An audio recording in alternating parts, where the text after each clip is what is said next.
Buenos días a todos mis hermanos, paz y gracia sea con cada uno de ustedes. Hoy en esta vitamina de amor quería compartir con ustedes algo bien hermoso que yo sé que a todos y cada uno de nosotros nos sucede a diario. Lo hemos vivido tanto en otras personas como en nosotros mismos. Y en el libro de Hebreos, en el capítulo 2, Pablo nos habla del autor de la salvación, que es Jesús, y explica un poco del propósito y de por qué realmente Jesús se hizo hombre para regalarnos esa salvación. En el versículo 17 y 18 de este capítulo explica algo muy hermoso y dice así: por lo cual debía ser en todo semejante a sus hermanos. Está hablando de que Jesús debió o debía ser semejante a todos y cada uno de nosotros, para venir a ser misericordioso y fiel sumo sacerdote en lo que a Dios se refiere, para expiar los pecados del pueblo. Pues en cuanto él mismo padeció siendo tentado, es poderoso para socorrer a los que son tentados. El versículo 17 dice de que para que Jesús fuera misericordioso, tenía que venir a ser semejantes a cada uno de nosotros. Y yo puedo ver la grandeza de este versículo porque nosotros nos sucede exactamente igual. Les voy a contar un ejemplo. El día de ayer pude ayudar a una vecina de mi edificio a cambiarle la llanta del vehículo. Nunca había tratado con esa persona, nunca nos habíamos cruzado un saludo. Muchas veces la veía en la mañana cuando salía para su trabajo o llegaba en la tarde de su trabajo, pero llegaba, era una persona seria que no saludaba, no cruzaba mirada con nadie. Simplemente bajaba las escaleras, se montaba en su vehículo y se iba, y así como llegaba también. Nunca daba como esa oportunidad de poder saludarla o de cruzar una mirada.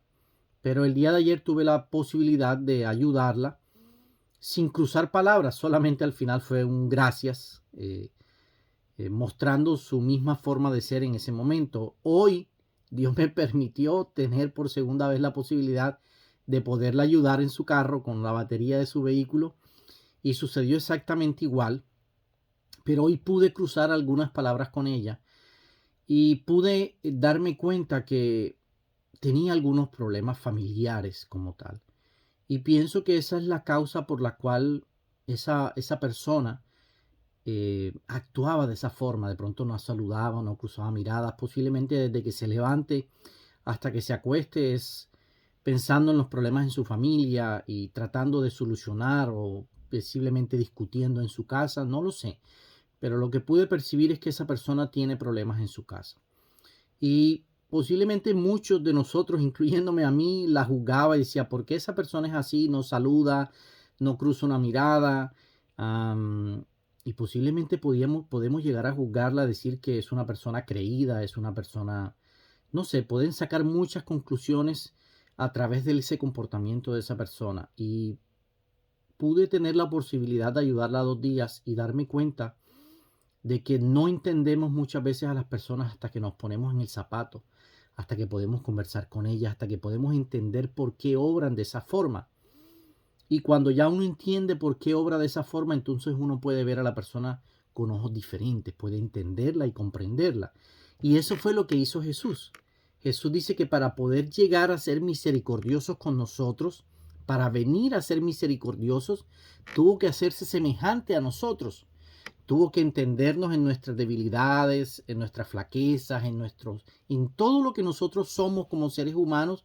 Jesús lo vivió. Dice que Él fue tentado en todo, obviamente sin pecado. Y por eso es que Él nos ayuda y nos socorre y es misericordioso, porque nos entiende, nos comprende, se puso en nuestros zapatos. Cuando Él vino aquí a la tierra, se puso en nuestros zapatos. Y esto nos da un ejemplo de cómo nosotros debemos obrar con nuestros semejantes, sin llegar a sacar juicios de alguna persona por sus comportamientos. Muchas veces cuando alguien no nos saluda, podemos llegar a decir: uy, qué persona tan amargada. O cuando alguien de pronto se pasa al lado de nosotros y ni siquiera cruza una mirada, pues me dice: uy, qué persona, ¿qué se creerá esa persona? ¿Cierto? Y no podemos lograr entender de que posiblemente esa persona tiene un mal día, tuvo problemas, y su forma de reaccionar, su forma de obrar, viene de algo más atrás. pero no lo logramos entender hasta que no nos ponemos en el zapato de esa persona. No somos misericordiosos y más bien, en vez de juzgar, podemos decir, ¿qué le pasará a esa persona? ¿Qué pasa en la vida de esa persona que hace que actúe así? ¿Qué pasa en la vida de esa persona que hace que reaccione de esa forma? Jesús lo hizo. Jesús vino a ser semejantes a nosotros para poder ser misericordiosos, para poder socorrernos en nuestras debilidades. Es un ejemplo de vida. Y hoy lo quiero compartir contigo. Mi invitación hoy es a que cuando veas a alguien a que reacciona de una forma incorrecta hacia ti, en vez de juzgarla, podemos llegar a pensar qué hay detrás de ese comportamiento de esa persona. Y posiblemente cuando veamos un poco más allá de nuestras narices qué hay detrás de esa persona, podemos llegar a comprenderla. Podemos llegar a entender por qué esa persona habla, actúa o dice las cosas de esa forma. Y esa es mi invitación para hoy, para que cada vez que tú veas a una persona con una actitud negativa, con una actitud diferente, no juzgues, así como lo hizo Jesús. Simplemente ponte en su zapato y busca el por qué esa persona actúa de esa forma. Que la paz y la gracia esté con cada uno de ustedes. Los quiero en el amor de Cristo. Bendiciones para cada uno.